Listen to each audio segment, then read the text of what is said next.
At E6PR, we found, or we are always seeking cost reduction alternatives to have our product be more competitively on prices, or to be more adaptable, or to be more flexible on timing. Our goal is to become a commodity, to be at a price tag that is very reasonable for all of us. Hello, and welcome aboard another episode of the Captain's Lifestyle Podcast. This is your captain speaking, Taylor Morgan. Now, before we dive into today's interview, I want to remind you guys that this podcast is brought to you by the Captain's Lifestyle Program, where we are leading the future of business. Our mission is to help impact-driven entrepreneurs achieve balance and accelerate growth by optimizing their health and productivity. Over the course of 12 weeks, you'll get to work with me one-on-one as we cover everything you need to know to grow your brand from average to excellent. But don't just take my word for it, especially because I just stuttered. Head over to thecaptainslifestyle.com to hear some of our amazing testimonials from former clients. All right, now on to today's interview with Ricardo Mulás. I hope I pronounced that correctly. I forgot to even ask you before. Did I pronounce your last name correctly? Yes, Mulás. So in Mexico, it has the accent on the A. So gotcha. Mulás. Okay, yeah. So back to the intro. Sorry about that. Ricardo Mulás is from Mexico, and he has a bachelor's degree in chemical engineering. And he joined the brand that we're going to talk about today, which is E6PR, back when they first started in 2017. And now he is currently their CFO with a little added responsibilities. He says he does a little bit of everything. So Ricardo, welcome to the show. Thank you very much, Taylor. To all the fans of the Captain, thank you for having me. Yeah, thanks for coming on. First off, before we get started, I love that whatever is hanging up behind you. That's really cool. Just a tiny mirror with a little plant that needs a little bit of more sunshine. Yeah, don't we all? We all need a little bit more sunshine. Absolutely. All right, so E6PR, tell us about it. What does it stand for? What are you guys about? So E6PR started out back in 2016. It started out as a concept. It started out just as an idea. A creative agency from New York wanted to be disruptive with the packaging industry, and they decided to go for the six-pack plastic rings, which are now very common, and you get to hear a lot that they are environmentally just troublesome. No, either animals get snarled or get stuck, or they eat it, and well, it's just causing too much harm. So they decided to be disruptive, and they made this video for the International Festival of Cannes, and they had a first prototype made. They reached out to a mechanical engineer in Mexico, and like many good ideas, the first prototype was made in his kitchen oven. So that was very nice. They submitted a video in the International Festival of Cannes, and it was highly praised, and it was one of the most awarded ideas at the time. Just 5 hours from the release of the video, many people started contacting them. Where could they buy it? Where could they get it? That they loved the idea. How could they purchase the rings? So they thought, why not do it or make it from a concept and idea into a product? So from 2016 until 2018, it was mainly product development, technology development, all that was required to mass produce the rings, and for them to be economically viable, sustainably viable, all of the above, to have a product that could be affordable and that could be used by many brewers or many beverage manufacturers. So in 2018, we had that product. We went out into market with Saltwater Brewery as our first customer, and they promoted our rings, and people loved them. So fast forward to today, we are now available in 25 different countries with over 400 customers, and not just beer, not just brewers, but also all types of beverages, kombucha, cider, wine, water. We have a customer that makes maple water. I had no idea that existed. What? Yeah, it's been a crazy ride, and it's been wonderful. The reception of the E6PR, which stands for Eco Six-Pack Ring. It's the acronym of the Eco Six-Pack Ring. And now we have the E4PR, which is the acronym for the Eco 4-Pack Ring. No, so we now have other formats. which are the 6-pack and the 4-pack for regular 202 canned end cans, and for the 202 can end slick cans. So we get those like more stubby cans and those like thinner cans. So we can hold any can that has a 202 can end. Perfect. And this topic that we're talking about and your brand E6PR is close to my heart, because I'll tell a quick little personal story. Back when I was a kid, my dad and I, we saved a duck with one of those plastic 6-ring can holders around a duck's neck. He was choking on it. And ever since that day, we captured the duck, cut it off. It was fine. Ever since that day, I have gone out of my way to pick up every single one of the plastic 6-ring holders that I found and cut them up and properly dispose of them. Every single time that I've seen one that I could get out, sometimes I've seen one on like a roller coaster, for example, and I'm like, dang, I can't get to that right now. But every other time I've gone out of my way, I've, stopped the car. I've made sure that happens because I've directly seen the impact myself. And so now that you guys have come up with this product, that is incredible. So talk to us a little bit about the sustainability aspect of it, why it's so important to switch from the plastic version to what you guys create. Well, so the thing about E6PR or the eco holders or the eco rings, because now we have a lot more than just the E6PRs, is that they are made out from the natural fibers that are a byproduct from the food and beverage industry. So when the fields are harvested for the grains, for the food and beverage to make flour, to make beer, to make bread, to make whatever, we take the subproduct or the byproduct, which are the fibers, and we use that as a raw material to create the rings. And that gives them, or that sort of like gives the properties to be fully compostable and to be biodegradable. So the rings, once are used, should be discarded, properly discarded, either in the compost bin, or the organic bin, where they should reach a compost and compost and become organic matter that can be in turn used to fertilize the fields for the next season's harvest. That's awesome. So it's not like these are just recyclable products. They're made out of organic material. Correct. So they are made out of organic material, which makes them compostable and biodegradable. That's awesome. So 100% plastic free. Perfect. I love that. So I've had a guest on the show before who is the founder of Plant Switch, which makes biodegradable, single-use utensils. Instead of plastic, they're made out of agave, so straws and cutlery and things like that. And he talked a little bit about the difference between biodegradable and compostable. But I think a lot of people still don't really understand that, myself included. So do you want to go into the difference between what that means to be compostable and then what it means to be biodegradable? Of course, absolutely. So biodegradable means that it will be, the way it breaks down, the way the material breaks down is through microorganisms. That could be fungi, that could be little animals, that could be bacteria, that could be all sorts of life form that will actually eat the material. And in that process, as soon as they eat it, they will poop it out. And that poop will be organic material.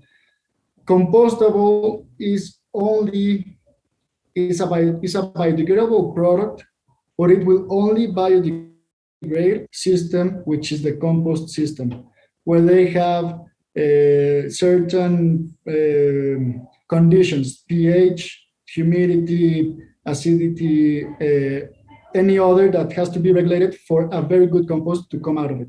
If they don't have those conditions, it will never compost because it will not biodegrade, because the animals won't be able to eat that material. Gotcha. Okay. So if something says compostable, you have to make sure that it's obviously under the right conditions. But sure. It sounds like the problem with something being compostable is that a lot of cities don't offer compostable. I don't even know how you would start that. So if somebody wants to start composting, how does that process begin? There's as soon as you start getting into compostable, biodegradable, etc., there are a lot of very important matters. No, for example, there's a difference between home compost and there's a difference between industrial compost. Many products are industrial compost, which means if they don't reach an industrial compost where they control even better the conditions for the product or the material to compost or to biodegrade, it will not biodegrade, it will not compost. A home compost, on the other hand, is not necessarily very well regulated. No, you have the conditions there, but you are not fixing the temperature, you're not fixing the acidity, you don't have a lot, you don't have too much control over that. But if you throw something that is biodegradable, which is compostable in your home compost, it will biodegrade and it will compost. So the 6PRs, we are seeking certifications that allow us or that say or validate that we are home compostable. Now, a home compost system depends on many factors. Obviously, temperature, acidity, and the microorganisms that are in the compost. So if you keep those microorganisms alive in the conditions that especially fungi, that they have to grow, then you have a healthy compost. If you overthrow a volume or you just add a lot of organic material, you may damage your compost. So obviously volume is also a factor for compostability. Interesting. So ideally, when you're looking for a product, you would want it to be biodegradable or home compostable. Home compostable would be the best. Biodegradable, I mean, E6PR has, or the eco holders or the eco rings have both. They are biodegradable and they are compostable. So if somebody throws it carelessly outside the window or just through the window, then the product is biodegradable, which means that natural organisms will be able to feed on that on the materials. At the end, it's natural fibers. Obviously, it's not made to be eaten by wildlife or by wild microorganisms. No, again, it should be thrown as compost or the organic bin, and if it reaches a landfill, it will biodegrade. But a landfill is not necessarily out in the open. It's not necessarily, it's a controlled or more controlled environment. If it reaches the outside, a forest or a lake or a river, then if an animal accidentally takes a bite out of the rings, they should be able to digest it because these are, again, natural fibers. But it is not their natural food source. So they should not be fed, or they should not be, it should not be, one should not think that they are feeding the animals or that one can eat the rings, no? Right. Because that's not their regular food source. Right. But I think the good thing about it is that if you just throw it away, or like, as you said, if somebody, just tossed it out the side of the window or whatever, it's not that big of a deal because it's natural. It all breaks down. Whereas the plastic ones, those stay around forever. Right. Correct. Yes. And as you've seen, they will last forever. And nowadays you get to hear a term or a certain degradation condition, which is the oxo-degradable or the photodegradable. And these are only mechanisms that break down plastic into ever smaller plastics or plastic particles that nowadays have earned the name microplastics. So if you throw a ring through the window and it gets oxygen from the atmosphere being oxo-degradable or UV light from the sun being photodegradable, maybe in 1 month or a day or in sometimes you won't see the ring per se, but that ring is now millions or billions of micro molecules of plastic that are just there and will never naturally degrade over 100 or more years. And that sounds like it would even be worse than just it staying together. Because if it stays together, you could at least pick it up. You're not going to pick up 1 million pieces of plastic. Yes, that's correct. And that's created, obviously, an issue of its own, because it is now proven that these microplastics have entered the cycle, the eating cycle, the food chain. These Okay. microplastics have entered the food chain. Yep. And there are some reports that human beings are now actually eating approximately 5 milligrams of plastic a month.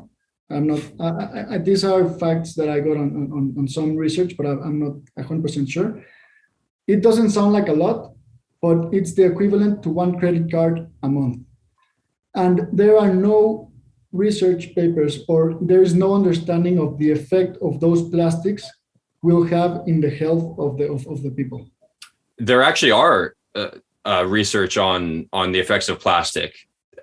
For example, like BPA is the most famous one that's been removed from a lot of plastic bottles, but it's not just BPA. That's the one that's gotten attention. There's a whole, plastic as a whole host of health issues. I interviewed the author of, where's the book? I can't, it's right here. The author of Non-Toxic, talking about environmental toxins, Dr. Ali Cohen. And there's a lot of problems, health issues with plastics, specifically with endocrine disruption in your brain, and they can mess up your neurotransmitters and cause a whole host of issues that most people wouldn't even contribute to plastics, right? This is little known. So not only are plastics bad for us, but they're also horrible for the environment. So, and I don't know the specific numbers, but humans are absolutely consuming this plastic because there's a whole bunch of microplastics in the ocean. It's ridiculous. So then obviously the fish eat those. We eat the fish. That way we get the microplastics, and it's just, they're everywhere. They are. Plastics are everywhere. And it's very concerning. It is.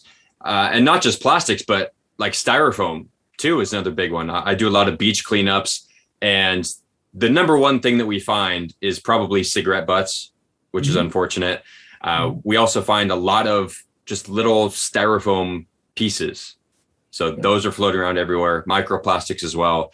So biodegradable is definitely the way to go, it sounds like. Biodegradable is definitely the way to go. And creating a circularity is definitely the way to go. Recyclability obviously is very helpful, but recycling products or recycled materials only have a longer lifespan, to say that way, where it's not necessarily a circularity rather than a spiral, where eventually that recycled material, that recycled product will end up in the trash because it can no longer be recycled. It loses properties each time it's circled around. So biodegradable and compostable is definitely the way to go. Yeah, that makes sense. So it sounds like recycling or recyclable material, if something's made out of recycled plastic, that's better than it being made out of new plastic, than having to manufacture new plastic. But it's still plastic, and it still breaks down into microplastics until it eventually can't be used anymore.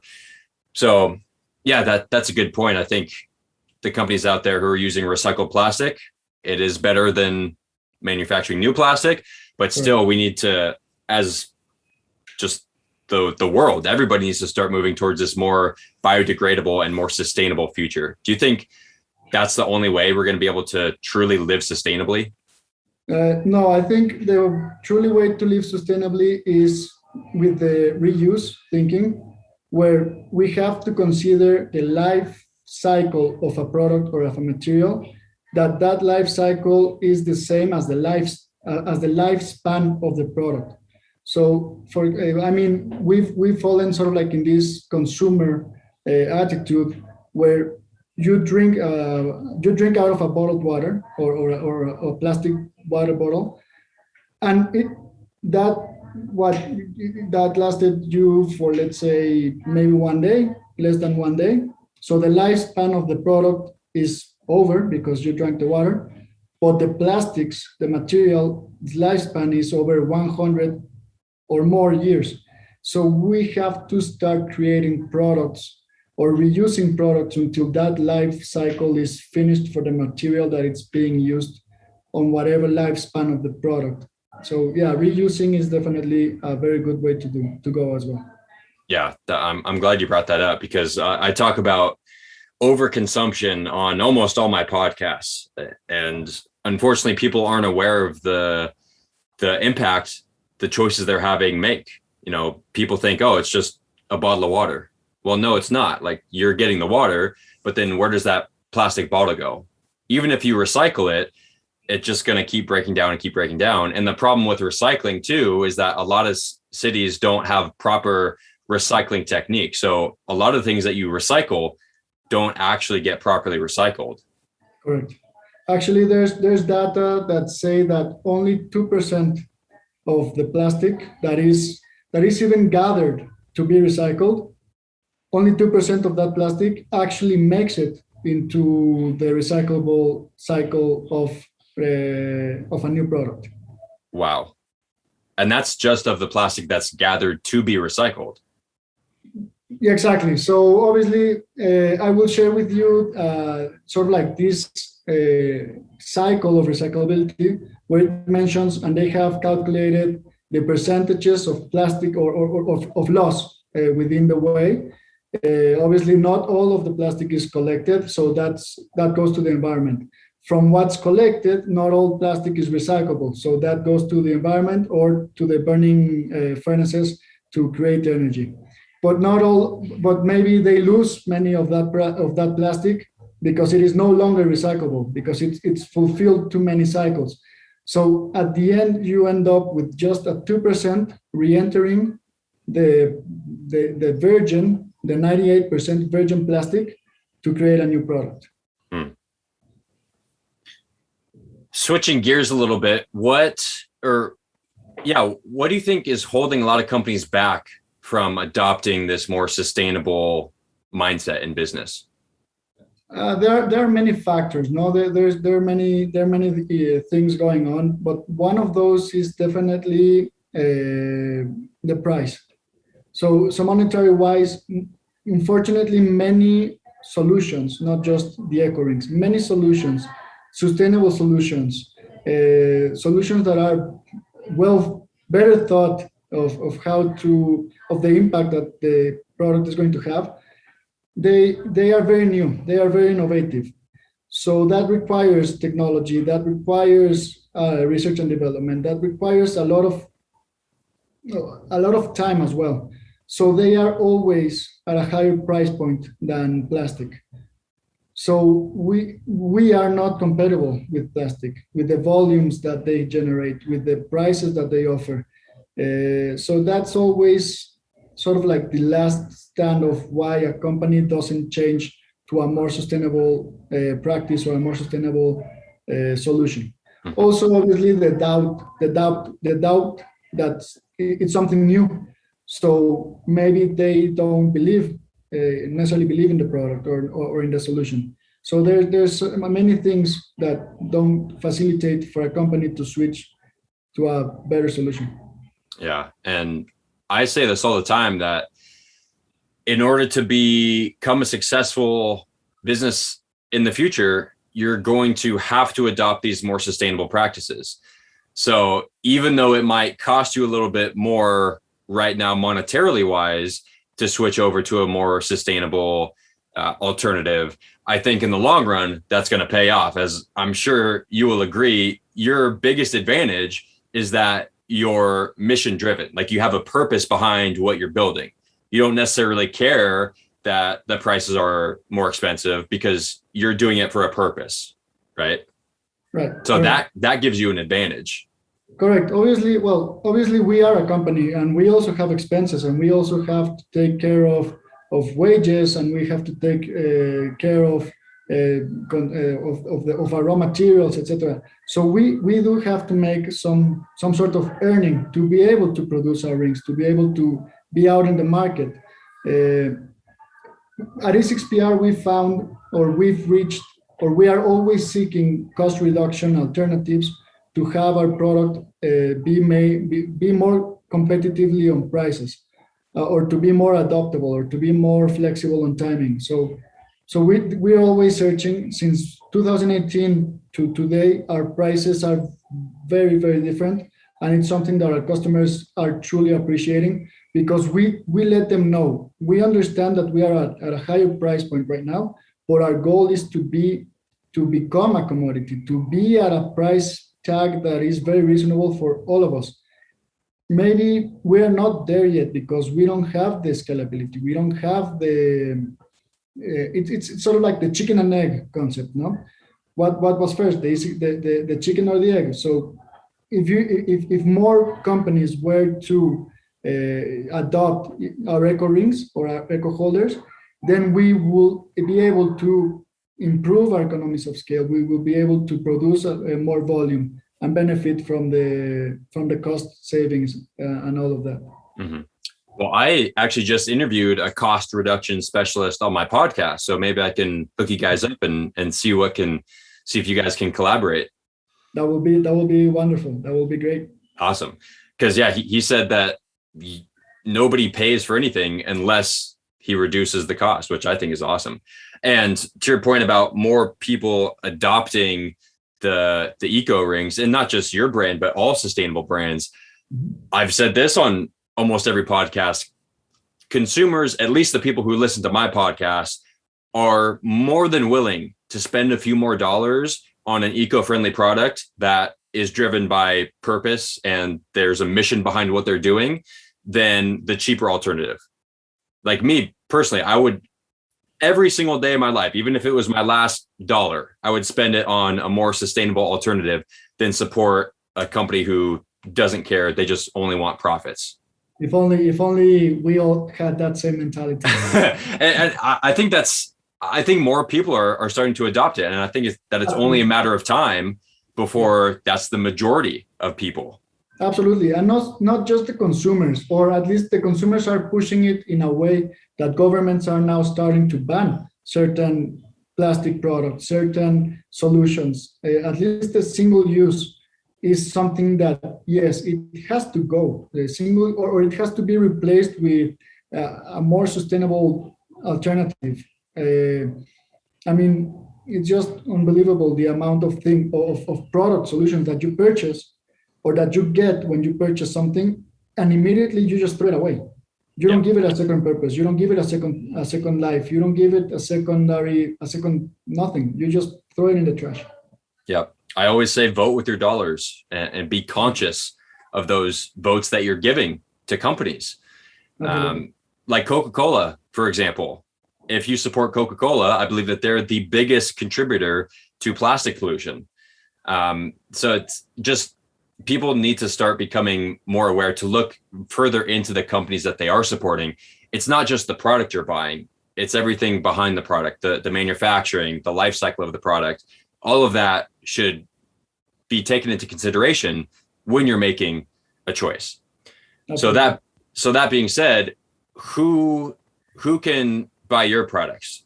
You mentioned it's kind of everybody, beer companies, kombucha, maple water, which is crazy. What even is that? So we have a saying that if you can, we can. Love it. Because if you can your products, especially right now the beverage companies, beverage manufacturers, if you use a 202 can, you can use our rings to pack your cans to sell to the public. That doesn't matter what type of beverage you are. That doesn't matter what type of product you sell. If it's a 202 can at the moment, because our goal is to have these rings for all types of cans, for the 200s, for the 206, for the 209s, for the 300s, and even go beyond and have our eco rings available for bottles, for other types of cans, soup cans. I mean, imagination. I think the imagination is the limit. Yeah, that was going to lead into my next question, which is, what are you excited about? Like, what's the future of E6PR? But it sounds like you kind of covered it. Well, the future is, I enjoy a lot thinking of E6PR future, because we have a long way to go. We have planned out a very long journey with E6PR where we can lower our costs significantly, lower our carbon footprint significantly. We are thinking of obviously setting up shop in different strategic markets where it makes sense to manufacture the rings, where it makes sense to get local raw material for us to use to integrate into our rings. And that gives the whole circularity even a lot more meaning. So in a very, how do you call it, in a very hypothetical world, if all beverages, or for example, the beer, if all beer producers were to use the eco rings, if those beer producers were to give us their natural fibers, the subproducts from removing the grains to make the beer, that same fiber which held the grain to make the beer, that same fiber will be holding that beer, and this fiber will compost, will be organic material to create or to grow new grains for the beer or the food and beverage industry. So we get that circularity going there. That is very nice, and I just love the idea of where we're going. Yeah, that's awesome. And you're a relatively new company. You've only been around for a few years, and you've already gained a lot of media attention. Just briefly cover some of the different publications and articles you've been featured in. Well, we've been featured in National Geographic twice or three times. In one of the editions, it was in all languages. It was the Planet or Plastic edition. We've been featured in the Nat Geo Kids magazine in replacing plastic or kids fighting plastic, something like that. We've been featured in Forbes. We've been featured in 2016, we were commemorated by World Changing Ideas, by Fast Company as a world changing idea. We were awarded the Golden Lion for creative innovation, for creative effectiveness. It was a silver lion. We won a green pencil on environmental packaging. There's a long list of the awards and features that have actually organically come out from E6PR, because it's something that gets people talking. So whenever I'm in a new, or I meet somebody new, somebody enters the group and they ask me what I do, we can stay all night talking about obviously the eco rings, but that leads to sustainability, that leads to plastic, that leads to how to take care of the world, that leads to a wonderful conversation where neither of us gets bored. And at the end, you live with a certain satisfaction, or I live with a certain satisfaction that hopefully that person I spoke to has a better idea of what compostability is, home compost, industrial compost, biodegradable, oxo-degradable, all types of degradation methods. It's just a lot. So it's very gratifying for me to be at E6PR. Yeah, it makes me happy too that you guys are gaining so much traction, because I think it is like, it's an amazing innovation. It's incredible. Some other features you've had is Time Magazine, BBC, Fox News, People Magazine, Vice, ABC News, The Guardian, and now finally the Captain's Lifestyle Podcast. You made it to the top. So Ricardo, I want to thank you so much for coming on and telling people about E6PR and the difference between compostable, biodegradable. I think that's very important to help make more conscious choices. So is there anything you want to leave us with here? One food for thought is, when purchasing a product and it says degradable or biodegradable or compostable or oxo-degradable, for any type of degradable, try to find out what it degrades into. Try to find out how it degrades into whatever it should degrade. I think if people start thinking or have that thought, they can make better choices of what to purchase and what not to purchase. So you think a lot of companies just put degradable as like a marketing thing to reel people in? It's the greenwashing out there is just something that is very, very, very scary. And all the sustainable, green, ecologically, eco-friendly, all those terms have just been run through the ground. And I think that many people no longer believe, and that's unfortunate because there are, not just us, there are actual sustainable solutions out there. Mhm. But if you stop believing that recyclable material is not going to reach the recycle center because there are no or that's also degradable, it will degrade into plastic. So greenwashing has made the green solutions or the truly sustainable, eco-friendly solutions sort of like smirk. They smirk them. It's terrible. But we have to fight that. We take on that fight. Again, people who try a product love our product, and they love the concept. They join the idea, and that's been wonderful. That's been very gratifying.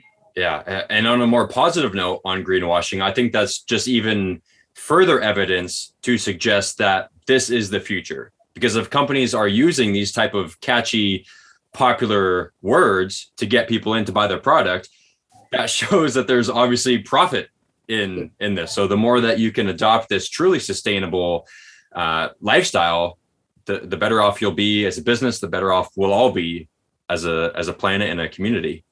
Absolutely. Yeah, I don't think you can outweigh sustainability for a couple of bucks. No way. Because at the end, you can have a lot of money, but if we don't have any trees left, what's the money worth? That's the ultimate price. Like, it is the ultimate price. Yeah. And it's very fortunate, but yeah. All right, Ricardo. Well, thank you so much again for coming on. And to everybody listening, don't forget, live the captain's lifestyle. Peace.